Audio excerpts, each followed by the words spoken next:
그러므로 여호와께서 이와 같이 말씀하시니라.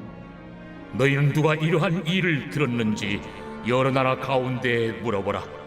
전혀 이스라엘이 심히 가증한 일을 행하였도다. 레바논의 눈이 어찌 들의 바위를 떠나겠으며 먼 곳에서 흘러내리는 찬물이 어찌 마르겠느냐.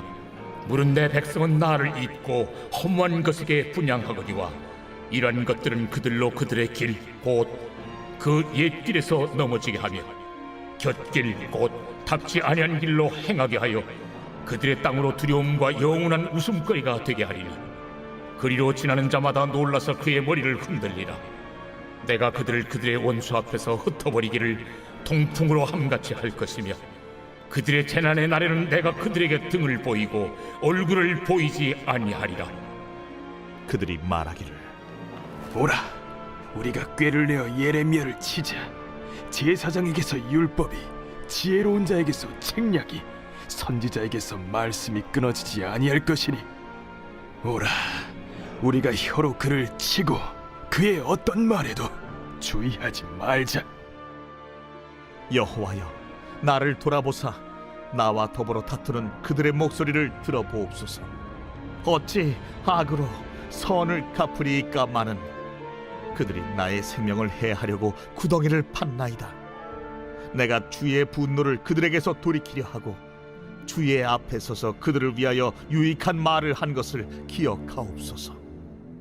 그러하온즉 그들의 자녀를 기근에 내어주시며 그들을 칼의 세력에 넘기시며 그들의 아내들은 자녀를 잃고 과부가 되며 그 장정은 죽음을 당하며 그 청년은 전장에서 칼을 맞게 하시며 주께서 군대로 갑자기 그들에게 이르게 하사 그들의 집에서 부르짖음이 들리게 하옵소서.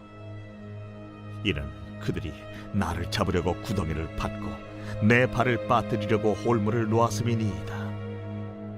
여호와여, 그들이 나를 죽이려 하는 계략을 주께서 다 아시오니 그 악을 사하지 마옵시며 그들의 죄를 주의 목전에서 지우지 마시고 그들을 주 앞에 넘어지게 하시되 주께서 노하시는 뒤에 이같이 그들에게 행하옵소서 하니라. 반갑습니다. 오늘 하나님께서 주신 말씀인 예레미야서 18장 13절에서부터 23절까지의 말씀을 함께 나누도록 하겠습니다. 오늘 본문 13절의 제일 첫 단어는 그러므로라고 시작을 합니다. 이 그러므로는 앞에 나와 있는 내용과 그리고 오늘 본문이 원인과 결과로 되어져 있다라는 것이죠. 앞선 본문인 예레미야서 18장 1절에서부터 12절까지는 하나님의 토기장이 비유를 말씀하십니다. 토기장이가 그릇을 빚으려고 하는데 자신의 뜻대로 되지 않아서 터지자 그 터진 모양대로 다른 그릇을 만드는 예를 예레미야에게 보여줍니다. 그것은 곧 이스라엘 백성들이 처음에 하나님의 선택을 받았지만 돌이키지 않고 끊임없이 이방신을 섬기며 자신의 뜻대로 살자 그들은 결국 벗어나게 될 것이다. 하나님의 품에서 떠나게 될 것이고 하나님이 놓을 것이다. 멸망시킬 것이다 라고 이야기를 합니다.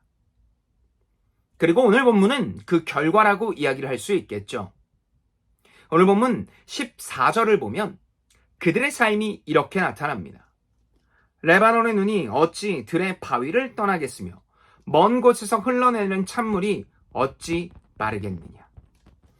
이스라엘 백성들이 향한 하나님의 마음입니다. 레바논의 눈은 레바논 산에 마르지 않고 녹지 않는 만년설을 뜻하는데요. 하나님의 사랑과 하나님의 뜻을 뜻할 때 나타나는 성경의 좋은 비유법 중에 하나입니다. 더 이상 레바논의 눈이 녹지 않는 것처럼 만년설처럼 하나님의 사랑이 녹지 않을 겁니다. 하나님은 끊임없이 그들을 향해 하나님의 마음을 전할 것이지만 지금 제일 중요한 돌이킴이 없는 바로 그 상황에 여호와께서는 어떻게 하신다고 합니까? 예레미야 선지자를 통해 이렇게 말씀하십니다. 오늘 본문 18절입니다. 그들이 말하기를 오라 우리가 꾀를 내어 예레미야를 치자. 제사장에게서 율법이 지혜로운 자에게서 책략이 선지자에게서 말씀이 끊어지지 아니할 것이니 오라 우리가 혀로 그를 치고 그의 어떤 말에도 주의하지 말자 하나이다. 경고와 하나님의 뜻이 레바논의 눈처럼 녹지 않고 계속할 것이지만 끊임없이 하나님의 말씀의 뜻에 벗어나는 그들은 도리어 예레미야를 치자라고 이야기를 합니다. 지금 예레미야의 기도로 말미암아 이스라엘 백성, 특히 이 유다 민족은 저주와 멸망에서 잠시 미뤄져 있었습니다. 하나님께서 끊임없이 기회를 주셨지만 그 기회를 박차버리게 된 거죠. 생명의 위협과 그리고 하나님의 뜻을 저버린 그 유다 민족을 보고 있는 예레미야는 어떻게 합니까? 오늘 본문 23절입니다. 여호와여, 그들이 나를 죽이려 하는 계략을 주께서 다 아시오니 그 악을 사하지 마옵시며 그들의 죄를 주의 목전에서 지우지 마시고 그들을 주 앞에 넘어지게 하시되 주께서 노하시는 때에 이같이 그들에게 행하옵소서 하니라. 여호와께서 그들을 놓아버리길, 이제는 그들이 하나님의 품에서 완전히 떠나버려서 하나님께서 그들에게 저주와 멸망하시기를 말하고 있습니다. 아마도 지긋지긋하게 하나님의 말을 듣지 않는 이스라엘 백성을 향한 예레미야의 한탄 섞인 이야기라고 할 수 있습니다. 오늘 이 본문을 보며 저는 하나님의 뜨겁고 그리고 마음 아픈 경고를 보게 됩니다. 그리고 동시에 이렇게까지 사랑하고 있는데 너희들은 어찌하여 돌이키지 않느냐라고 이야기를 한 것을 느끼게 됩니다. 어쩌면 이것이 오늘 우리를 향한 메시지가 아닐까요? 하나님은 오늘도 우리에게 하나님의 마음을 계속해서 말씀하시고 있습니다. 돌이켜라, 돌이켜라, 돌이켜라. 그러나 우리는 끊임없이 돌이키지 않고 하나님의 뜻에 멀어진 삶을 살아가고 있지는 않습니까?